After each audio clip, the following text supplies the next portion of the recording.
출애굽기 34장 18절부터 26절까지 말씀. 너는 무교절을 지키되 내가 내게 명령한 대로 아비벌 그 절기에 이래 동안 무교병을 먹으라. 이는 내가 아비벌에 애굽에서 나왔음이라. 내 모든 첫 태생은 다 내 것이며 내 가축의 모든 처음 난 수컷인 소와 양도 다 그러하며 나귀의 첫 새끼는 어린 양으로 내속할 것이요 그렇게 하지 아니하려면 그 목을 꺾을 것이요 그 내 아들 중 장자는 다 대속할지며 빈손으로 내 얼굴을 보지 말지어다. 넷째 동안 일하고 일곱째 날에는 쉴지니 닦을 때나 기를 때도 쉴지며 77절 곧 맥주의 초실절을 지키고 세 마리는 수장절을 지키라. 너희 모든 남자는 매년 3번씩 주 여호와 이스라엘 하나님 앞에 보일지라. 내가 이방 나라를 내 앞에서 쫓아내고 내 지경을 넓히리니 내가 매년 3번씩 여호와 내 하나님을 베리고 올 때에 아무도 내 땅을 탐내지 못하리라. 너는 내 제물의 피를 유교병과 함께 드리지 말며 유월절 제물을 아침까지 두지 말지며 내 토지 소산에 처음 익은 것으로 가져다가 내 하나님 여호와의 전에 드릴지며 너는 임소 새끼를 그 어미의 젖으로 삼지 말지어다. 아멘. 하나님께서 세 번째 지금 시내산에 올라갔어요. 첫 번째로 올라갔을 때 뭘 받았고요? 십계명. 뭘 받았다고요? 십계명.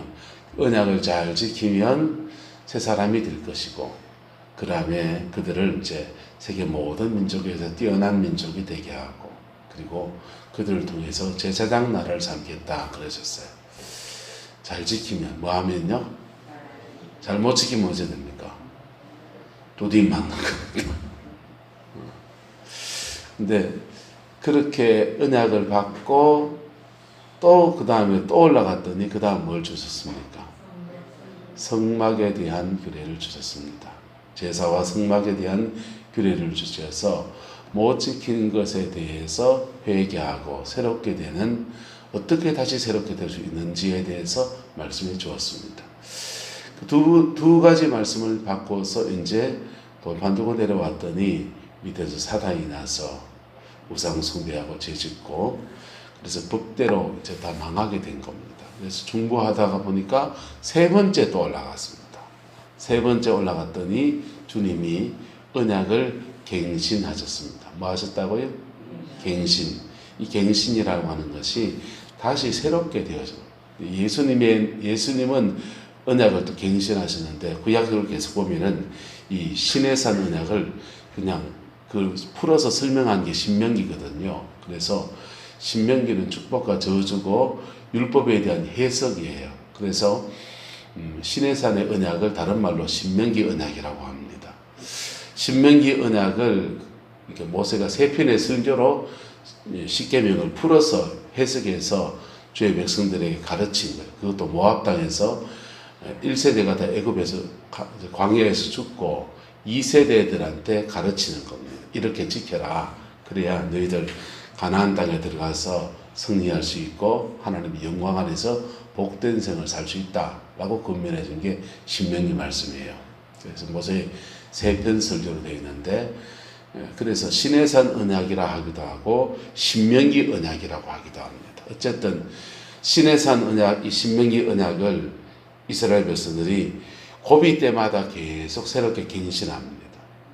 그때 구약의 갱신은 뭐 새로운 언약을 맺는 게 아니고 이미 맺은 언약에 근거해서 백성들이 회개하고 새롭게 되어질 때 그때 그 언약을 다시 상기하는 것 그리고 제사를 통해 회복하여서 정결하게 될 때 그 언약을 다시 회복해서 다시 세계 모든 민족에게 중에 뛰어난 민족이 되게 하신 역사 또는 잃어버렸던 땅을 회복하는 역사 민족이 새로워지는 역사 인생의 새 길이 열리는 역사 이게 다 언약의 갱신에 속하는 것들이에요.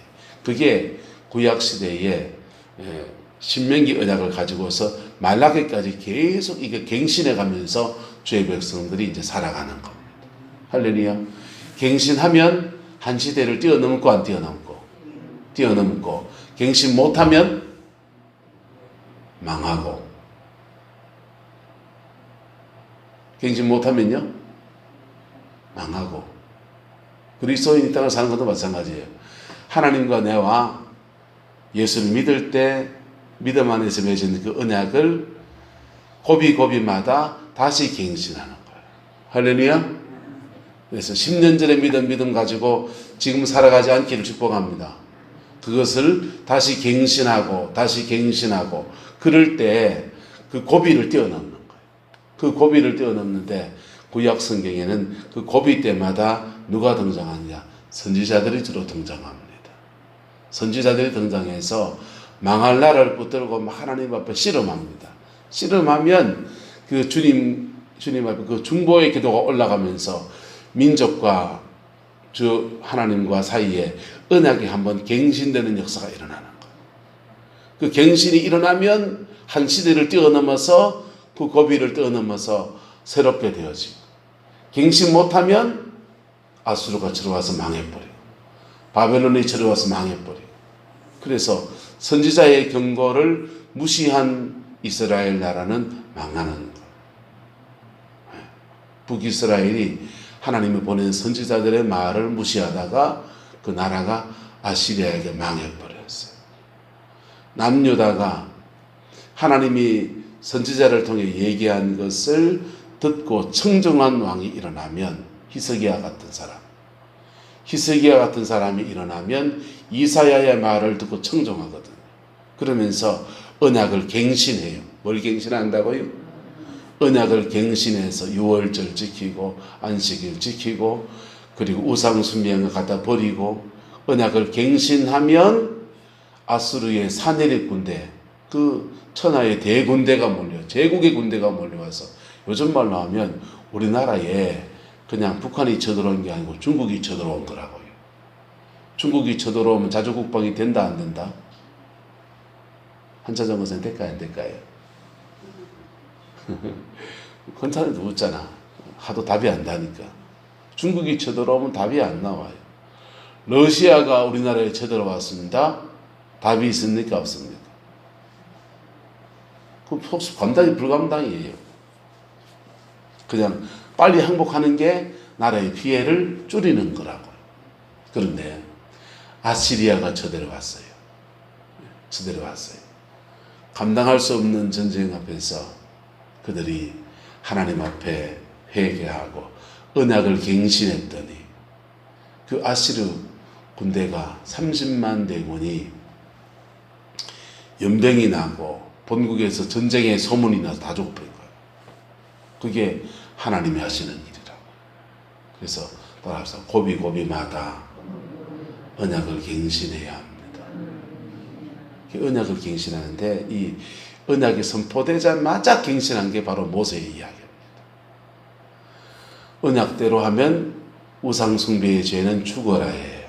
죽여라. 다 죽어야 돼요. 우상숭배한 사람들. 그런데 그 언약을 갱신하러 중보기도 하다가 세 번째 하나님의 시내산 정상에 올라간 겁니다. 정상에서 주님이 그에게 세 번째 약속을 주신 게 뭐냐 하면 절지입니다. 뭐라고요? 절지.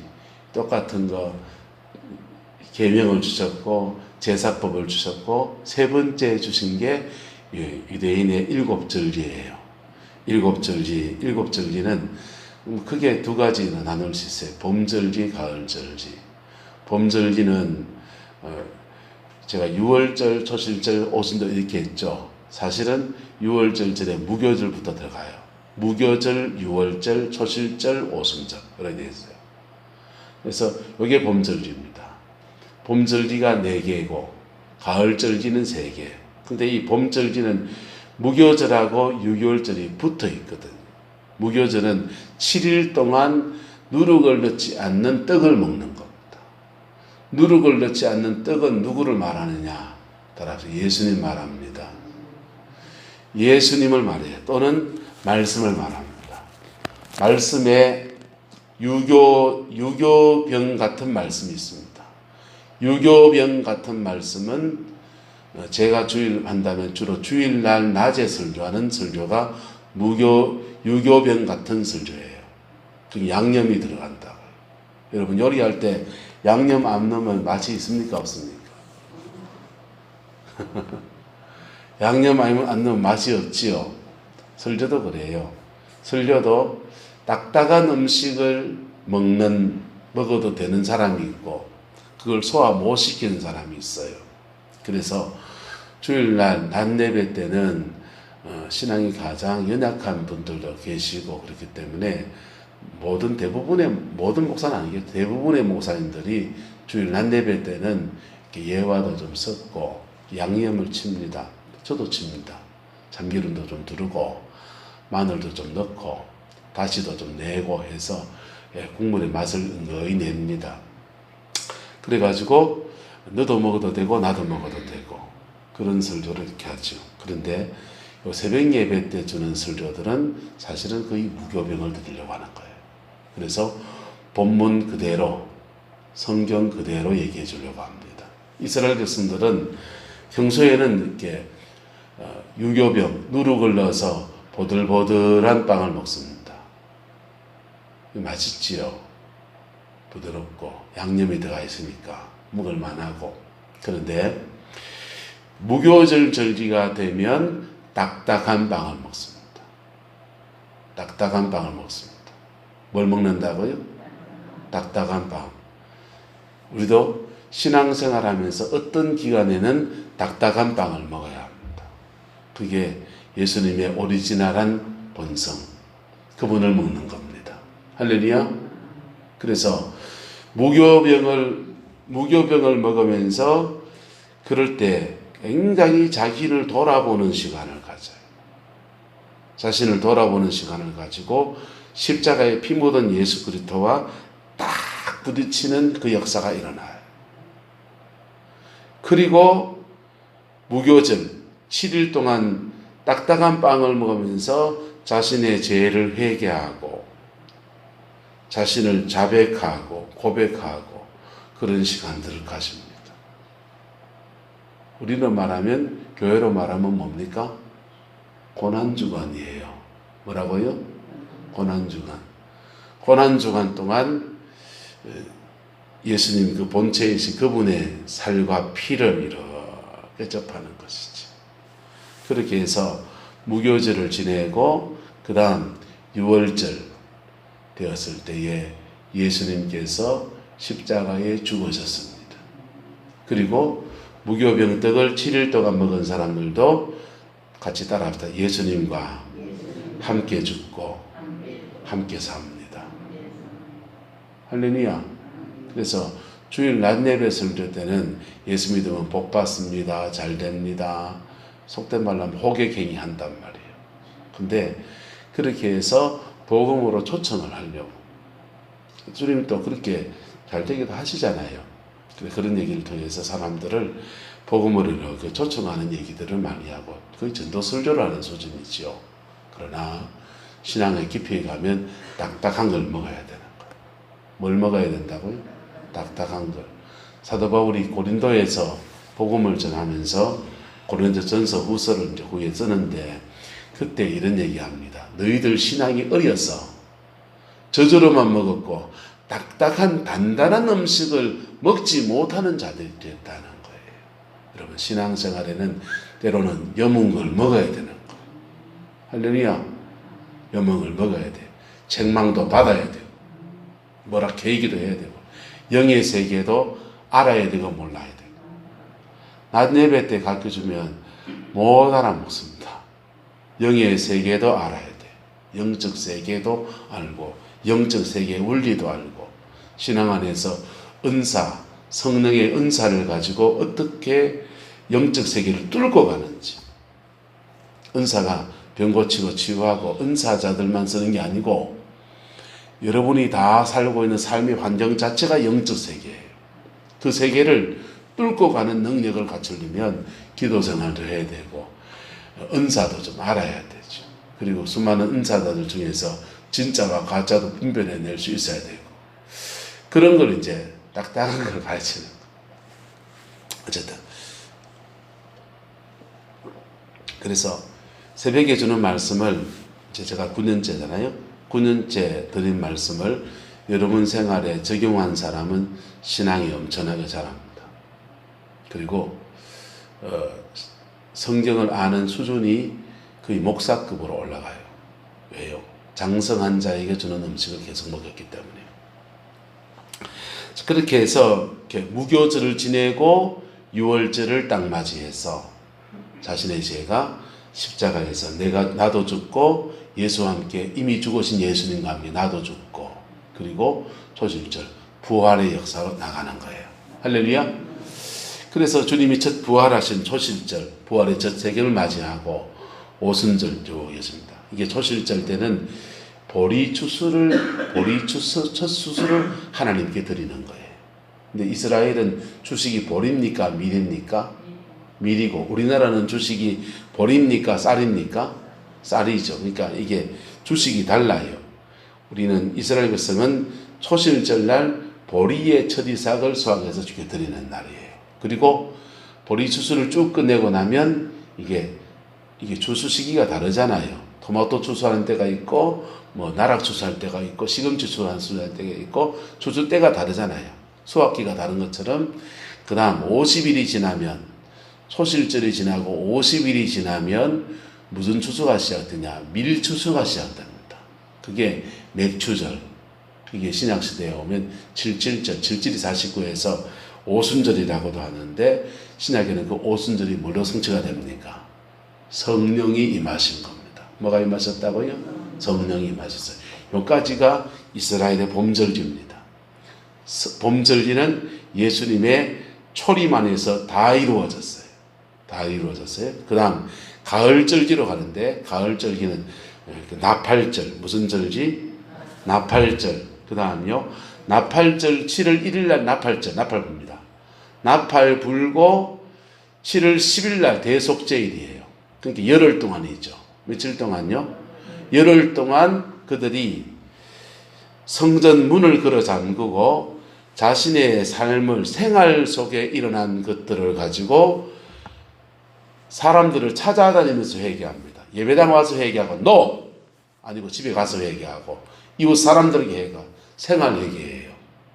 그렇게 회개한 것을 가지고 성전에 와서 7월 10일 날 대속제일 날 제사장이 아사셀의 2양을 잡아다가 한 양은 제단에 드리고 한 양은 광야에 드리고 그러면서 민족적인 회개를 해요. 그리고는 이제 7월 10일 지내고 나면 이제 곧 이제 수장절로 넘어갑니다. 수장절은 장막절이에요. 장막절은 신약이 뭐냐? 천연왕국이라고요. 계시록에 나온 천연왕국. 그리고 7월 1일 나팔절은 휴거, 들림받는 날이라는 것이죠. 들림받고 7월 10일 날 민족적으로 회개하는 것. 이 계시록의 흐름에 보면은 14만 4천이라는 게 사실은 유대인들을 말한다고요. 로마서가 명확하게 얘기하고 있는 거하고 자꾸 딴소리하면 안 된다고요. 로마서는 이방인의 때가 차기까지 유대인이 완악해졌고 이방인의 때가 차고 나면 그때부터 구원이 누구한테 넘어간다? 유대인들에게 넘어간다는 거예요. 그래서 지금 그렇다고 유대인들에게 넘어간다고 해서 이방인들 구원하는 일은 멈춘다는 얘기입니까? 계속하는 주로 초점이 유대인에게 간다는 겁니다. 주 구원의 초점이 유대인에게 간다는 얘기예요. 그래서 지금은 마지막 때라서 유대인 구원의 행설 때지요. 유대인 구원의 초점인 때죠. 하나님이 역사의 실을 받기가 그렇게 흘러가 있어요. 그리고 유대인들이 주께 돌아오는 것을 계시록은 무슨 지파에서 얼마, 무슨 지파에서 얼마에서 12지파에서 14만 4천이라고 하는 거예요. 그래서 14만 4천은 이스라엘 12지파를 말하는 거예요. 명확한. 그러니까 로마서는 명확한 말씀 맞습니까? 안 맞습니까? 계시록은 상징이라면 명확한 말씀으로 상징을 해석해야지 상징 가지고 온데 해석해가지고 그 신천지에 와야 신천지가 14만 4천이 되면 영생불사 천년왕국이 열린다는 거짓말이라고요. 어떤 집단을 말하는 게 아니고 특별히 유대인들을 말하고 이건 그 숫자 자체가 더 많다라는 뜻이거든요. 우리가 억수로 많다 할 때 억수가 억이라는 숫자가 그 당시에 제일 많다고 생각했기 때문에 억수하는 거예요. 억수로 많다는 말은 대단히 많다 이런 뜻이에요. 숫자를 세해서 억이라는 숫자까지 많다 이 말입니까? 숫자를 억만큼 세야 될 만큼 많다라는 것이죠. 그래서 14만 4천이라는 말이 그 당시 사람들이 생각하는 굉장히 많은 숫자입니다. 굉장히 많은 숫자. 고구려가 멸망할 때 고구려의 총 인구가 70만 호였습니다. 70만 호. 70만 호면 한 가정에 4식구 잡으면 얼마입니까? 74, 28, 280만. 280만 밖에 안 돼요. 그러니까 유대인들의 인구를 총 다 합쳐도 14만 4천을 반도 못 채울 수 있어요. 그 나머지는 다 상징, 많다라는 숫자라는 뜻이에요. 어쨌든 그게 가을절기입니다. 나팔절, 대속제일, 그 다음에 수장절. 아직 성취가 되지 않았습니다. 그래서 지금 봄절기 때 주님이 그대로 오셨기 때문에, 초림하셨기 때문에 재림도 유대인들을 위해서, 가장 중심된 유대인들을 위해서 할 텐데 나팔절로 시작해서 수장절로 끝난다. 그러면 예수님은 언제 그럼 우리는 들림받느냐? 나팔 불 때. 그래서 유대인들은 지금 이제 전 세계 그리스도인들 중에 특정 부류들은 매년 나팔절만 되면 예루살렘으로 막 몰려갑니다. 그리고 예수님이 성전하셨다는 감람산에 올라가가지고 흰 옷 입고 와서 주여 오시옵소서 그래요. 뭐 그날 오실지 안 오실지 아직 성취가 안 된 얘기니까 모르겠지만은 어쨌든 그보다 더 중요한 것은 이 절기를 하나님이 주신 뜻과 의미입니다. 할렐루야. 봄절기의 중심은 뭐가 있냐? 무교절과 유월절이에요. 뭐라고요? 무교절과 유월절. 딱딱한 음식, 그리스도의 그 본체를 먹는 것과 같은, 내가 죄인인 나 그대로 십자가 앞에 꽝 부딪히는 무교절과 유월절, 이게 봄절기를 우리가 준비하는 믿음입니다. 그렇게 이 봄절기로 딱 다가설 때 언약은 늘 갱신되어지는 거예요. 뭐가 되어진다고요? 언약은 갱신되어집니다.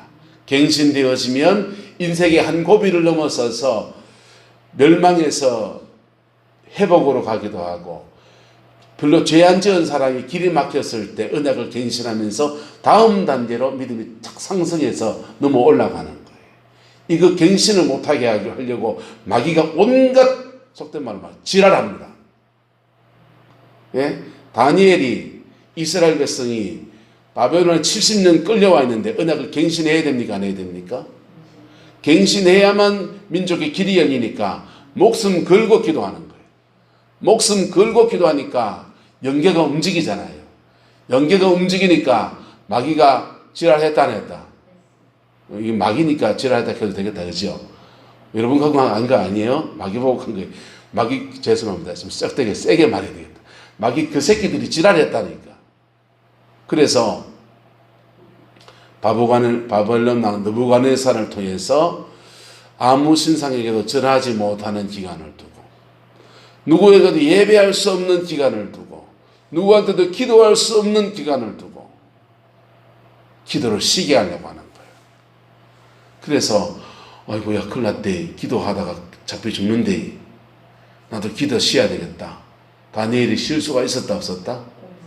쉴 수가 없었는 거예요. 왜? 그걸 해야 언약이 갱신되고, 언약이 갱신돼야 주의 백성들이 바벨론의 이 포로 생활을 떠나서 고국 땅으로 돌아갈 수 있는 길이 열리기 때문에. 그래서 다니엘이 목숨을 건 기도를 하다가 풀무불에 던져지게 된 겁니다. 풀무불에 사자굴이군요. 사자굴에 던져지게 됐는데 그렇게 포기하지 않고 기도했기 때문에 그가 사자굴의 순조자가 돼도 언약은 갱신된다 안 된다? 갱신될 거라고요. 근데 하나님이 기도를 좀 더 해야 되는지 살려둬야 될 하나님의 뜻이 있어서 다니엘은 살아나고 남은 기도의 분량을 채웠을 때 하나님의 백성들에게 70년이 지나면 돌아가는 약속에 대해서 딱 받아낸 거예요. 그게 언약을 갱신한다는 게 그냥 뭐 쩔레쩔레가 되는 게 아니고 목숨을 건 중보기도와 함께 그렇게 이루어지는 겁니다. 할렐루야. 여러분의 인생의 고비에서 세상적인 방법을 다 찾아 헤매다가 시간 놓치지 말고 딱 고비에서 고비마다 하나님 앞에 언약을 갱신하는 은혜가 있기를 축복합니다. 그러면 시내산에 그 언약이 갱신되고 신명기 그 언약이 다시 갱신되면서 저주는 축복으로 바뀌고 뭘로 바뀌고 저주는 축복으로 바뀌고 침략에 받은 적군은 물러나가고 하나님의 백성들에게 새 길이 열리는 은총의 역사가 이루어지는 거예요. 이게 봄절기가 무교절과 유월절 안에서 나머지는 열매를 거두는 것은 그 다음에 따라붙어 있는 거라고. 가을절기도 중심이 뭐냐? 나팔절이 아니고 대속제일이라고요. 뭐라고요? 대속제일. 나팔절, 나팔 불어서 사람들에게 알려주고, 나팔은 전쟁 때도 불고요. 나팔은 이스라엘 백성이 중요한 때도 불어요. 가을절기의 나팔은 이제부터 너희들 회개할 시간이다. 뭐 할 시간이다? 회개할 시간이다. 그래서 나팔 불고 회개가 시작돼서 열흘 동안 구체적인 두루뭉실 내가 하나님 뭘 잘못했습니다. 뭘 잘못했는 것 같은데 하나님 어쩌든지 이걸 회복시켜 줘. 이게 아니라고. 구체적으로 사람들을 찾아다니는 거예요. 이웃을 찾아다니고 가족을 찾아다니고 사람 사이에 얽힌 것들에 대해서 이 땅에서 푸는 거예요. 땅에서 풀고 난 뒤에 하늘에서 풀어주세요 하는 게 7월 10일이에요. 이해가 됩니까? 땅에서 안 풀고 7월 10일 날 모여가지고 하나님 어째 되겠지요? 하나님은 뭐라 하시겠습니까?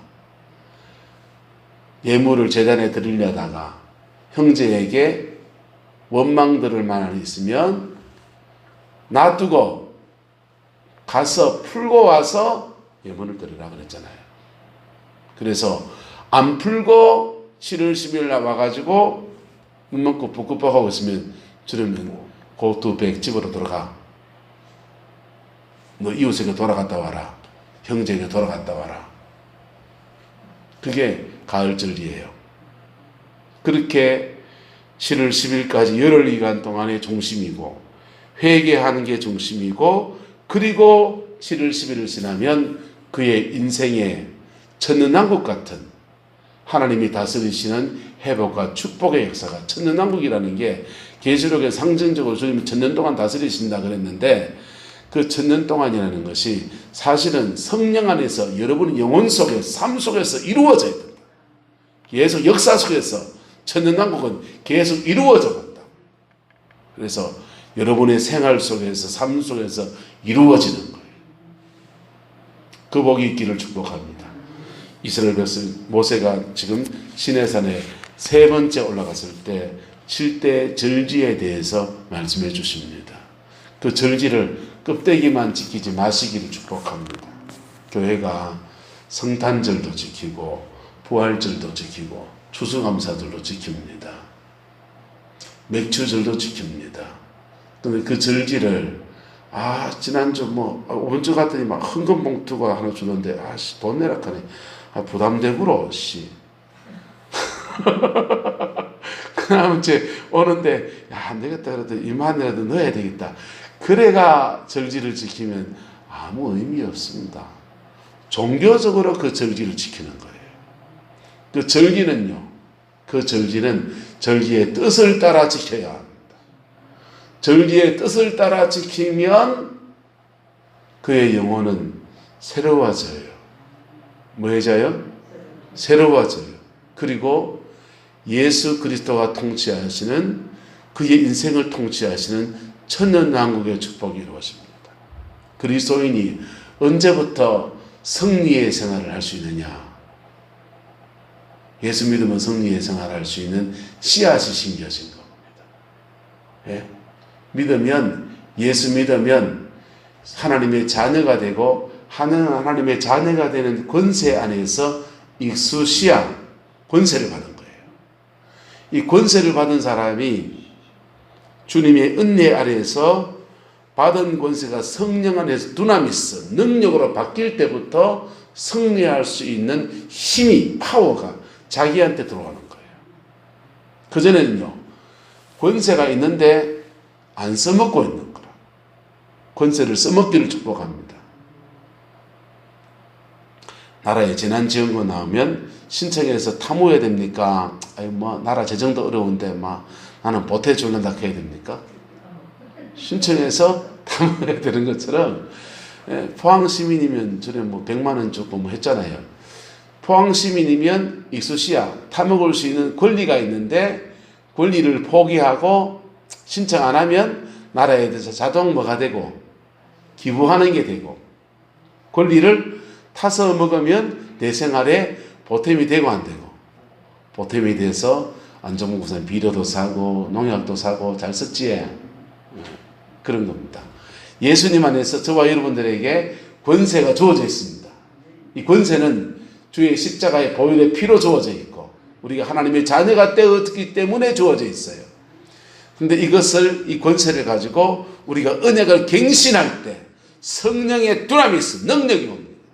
그 능력 가지고 내 삶에 부딪혀 나갈 때 익수시아는 권능 안에서 나의 천년왕국을 열어가는 거예요. 그게 가나안 땅이라.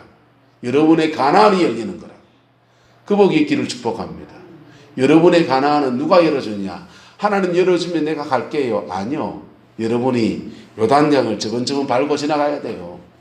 그래서 하나님 앞에서 이걸 살아내는 거예요. 가나안 땅의 특징은 뭐냐? 주님이 다스리신다는 거예요. 뭐 하신다? 다스리신다. 그래서 천년왕국도 주님이 다스리시고 그 뭐냐 하면 인생의 주인이 누구시다? 내가 아니고 주님이시다. 여러분 성령으로 사는 삶이나 예수가 주인된 삶은 삶이나 성령의 인도를 받는 삶이나 그리고 내가 그렇게 살아가면 사람과의 관계 속에서 사랑이 이루어지니까 사랑으로 사는 삶이나 다 똑같아요. 다 천년왕국을 말하는 거라고. 여러분의 천년왕국이 열리기를 예수님의 이름으로 축복합니다. 언약이 맺어졌습니까? 주님과의 맺은 언약을 믿고 언약을 날마다 갱신하십시오. 날마다 갱신하면 날마다 여러분의 영혼 속에 천년왕국, 여러분의 인생의 천년왕국이에요. 언약이 무뎌졌으면 그러면 한 달 단위로 합시다. 한 달 단위로.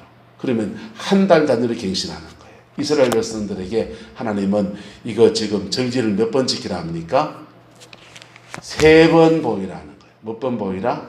3번 보이라. 그래서 무교 줄 때 일주일 동안 한 번 하고 오순 줄 때 또 와서 한 번 하고 중간에 끼는 날이에요. 오순 줄 때. 그 다음요. 마지막 수장 들 때 장박절 맞이할 때 그때 대속제일을 앞두고 열흘 동안 한 번 더 하고 3번 하라는 겁니다. 그렇게 3번 할 때 이게 이 절기의 장점은 뭐냐 하면 연타를 친다는 거예요. 내가 교회에서 신앙생활 여러분들을 지도하면서 제일 하고 싶은 것 중에 한 가지가 뭐냐 하면 신앙에 좀 연타를 치게 했으면 좋겠어요.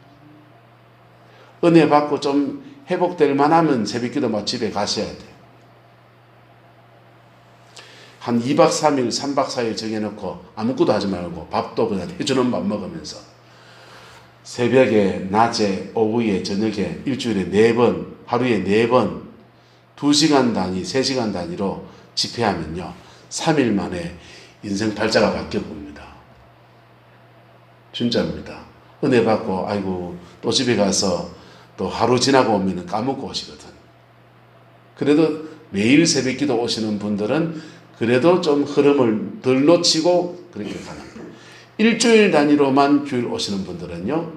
일주일 와갖고 받을 그릇도 제대로 준비되어 있지 않고 오기 때문에 은혜를 제대로 받기도 사실 쉽지 않고 받아도 이거 쏟기가 바쁜 거예요. 그나마 낮 예배 지나고 오후 예배 되면 영적 흐름이 달라져요. 왜? 낮에 드리고 두 번째 예배 시간이 되니까. 그래서 굳이 다른 교회 밥 안 먹는데 코로나 때문에 밥 안 먹는데 우리 집사람 계속 다른 교회 보시면서 밥 안 먹는 늘 푸른 교회도 안 먹고 그러는데 우리도 당분간 밥 먹지 말지 그러는데 위험을 무릅쓰고 밥 먹고 집회하는 예배하는 이유가 그래요. 그나마 은혜 좀 받아서 그래 은혜 받아야 그나마 은혜 받아야 한 주간 동안 하나님의 은총 속에 살아갈 힘이라도 얻습니까? 못 얻습니까? 힘이라도 얻고 구원이라도 희미해지지 않죠. 그게 내 생각이에요. 여러분. 근데 일주일 한 3일치, 봄절기 때는 무교절 일주일, 가을절기 때는 나팔절부터 대속절 열흘 동안 하나님 앞에 머물러 있는 시간, 그동안 말씀 듣고 하나님 찬양하고 기도하고 또 회개하고 목요병을 먹으면서 딱딱한 빵을 먹으면서 자신의 와 직면해서 부딪히고 변화가 안 되면 이상한 거예요. 그게 유대인의 새 절기의 예배입니다. 일주일 단위로 하는 안식일의 예배가 있을까 없을까요? 있지요. 있는데 봄절기, 가을절기를 통해서 이렇게 예배하는 거예요. 우리나라의 불교 같은 데는 매주일 모이지 않잖아요. 뭐 대보름날 뭐 이런 데 가서 그 사람들은 주로 빌려 오는 거고, 진짜 불교를 알려면 템플스테이를 가야 돼요.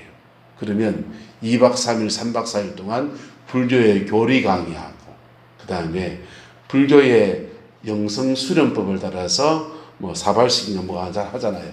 그러면서 108배하고 불교의 정수를 깨우치는 시간을 가지는 거예요. 그게 템플스테이. 캐톨릭은 피정이라는 것을 합니다. 피정이라는 것을 통해서 그 사람 성당에 다니는 분들도 매주일 성당에 안 가는 경우도 많아요.